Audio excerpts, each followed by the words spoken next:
একবার স্ত্রী হচ্ছে রান্না করতেছিলেন, এই সময় হচ্ছে সেখানে হাজবেন্ড চলে আসে এবং বলে তুমি কি রান্না করতেছো।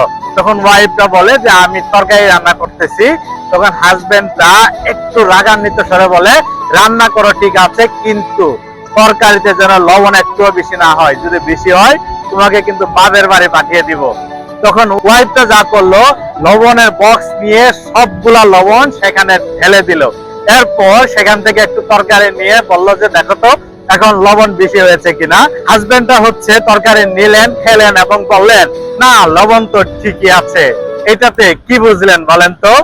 আপনি কখনো আপনার ওয়াইফকে শাসন করে ঠিক করতে পারবেন না, তাকে শুধুমাত্র ভালোবাসা দিয়েই আপনি তাকে কথা শোনাইতে পারবেন। সো স্ত্রী থেকে কোনো কিছু আশা করতে চাইলে আপনি জোর করে নয়, অবশ্যই ভালোবাসা দিয়েই আদায় করে নিতে হবে।